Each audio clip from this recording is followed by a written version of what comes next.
What if I told you that being good with money has almost nothing to do with how smart you are? Seriously, we're often taught that financial success is like physics, all spreadsheets and formulas. But the truth is, it's actually more like psychology. It's all about how you behave. Today, we're going to dive into this simple but honestly profound idea from Morgan Housel's fantastic book, The Psychology of Money. Okay, to really get what this means, let's look at two completely different stories. It's a tale of two investors. On one side, you've got Richard Fuscone. This guy is the real deal. Harvard-educated, a top finance executive. He borrowed a ton of money to live in this massive 18,000 square foot mansion. I mean, it had 11 bathrooms. Then the 2008 crisis hits, and poof, he's bankrupt. Now, on the other side, you have Ronald Read, a janitor and a gas station attendant.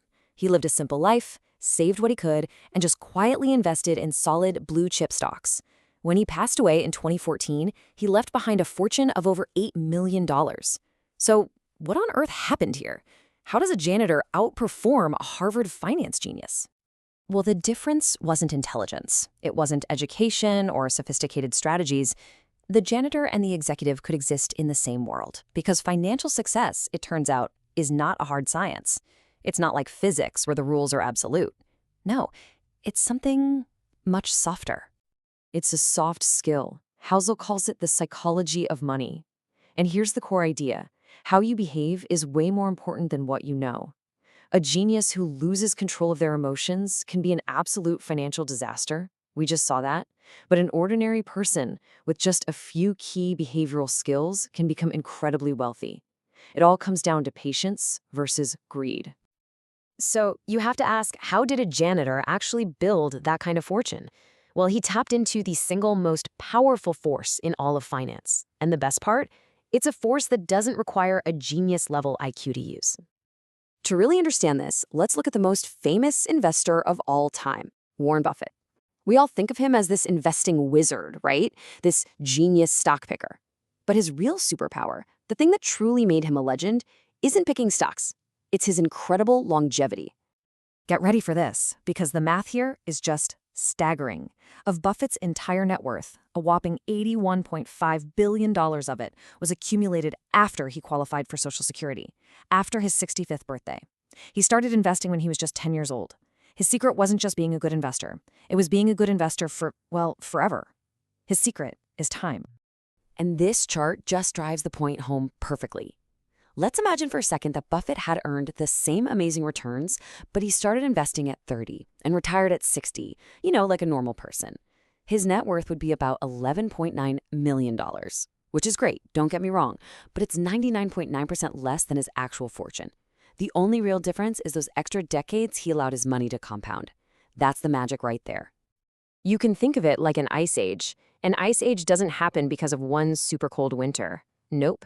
It happens because the summers are just a little bit cooler than normal, so they don't melt away all of the previous winter's snow. That tiny leftover layer of ice makes it easier for more snow to stick around next year, which reflects more sunlight, which cools things down even more. You see the cycle? Small, consistent savings work the exact same way. They build on themselves until one day you're looking at a massive fortune. Okay. This brings us to a really crucial distinction, and it's the reason why so many financial geniuses, like Richard Fuscone, end up failing. See, getting money and keeping money are two completely different skills. Getting rich? That's often a sprint. It requires taking risks, being optimistic, putting yourself out there. But staying rich? Whoa, that's a marathon. It's all about survival. And it requires the complete opposite mindset, humility, a healthy amount of fear, and the gut-level understanding that your fortune can be taken away just as fast as you made it. The number one rule is to avoid ruin, no matter what. If you want a perfect cautionary tale, look no further than Jesse Livermore.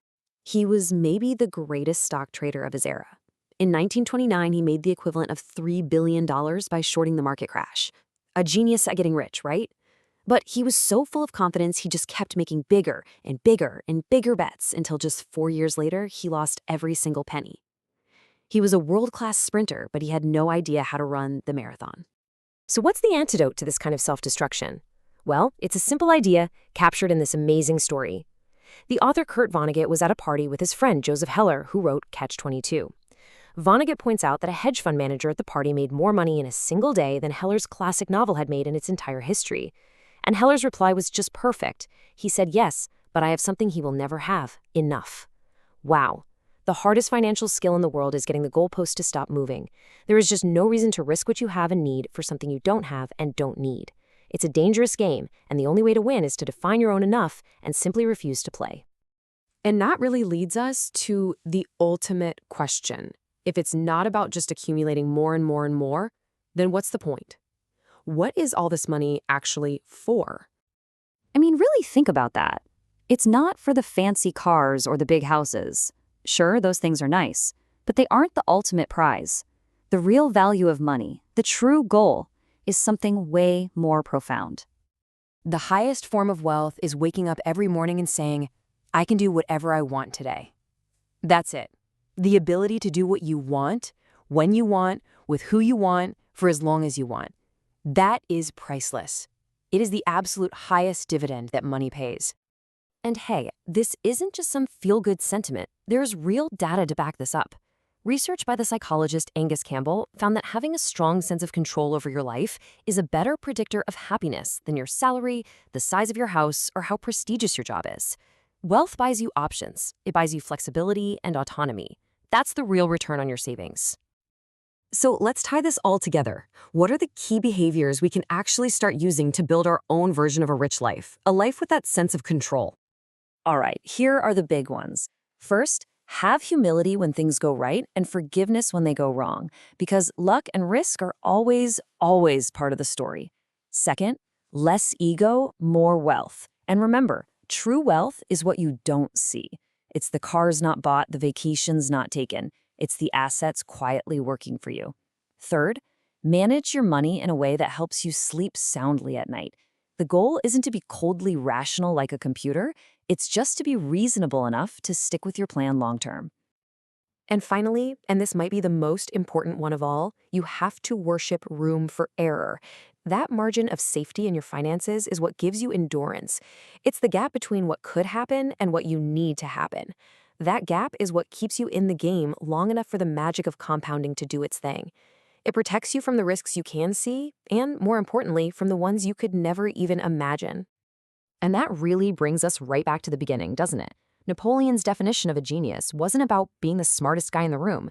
It was all about behavior under pressure. It's about having the discipline to do the average, sensible thing when everyone else around you is panicking. And when it comes to money, that might just be the only kind of genius you'll ever need.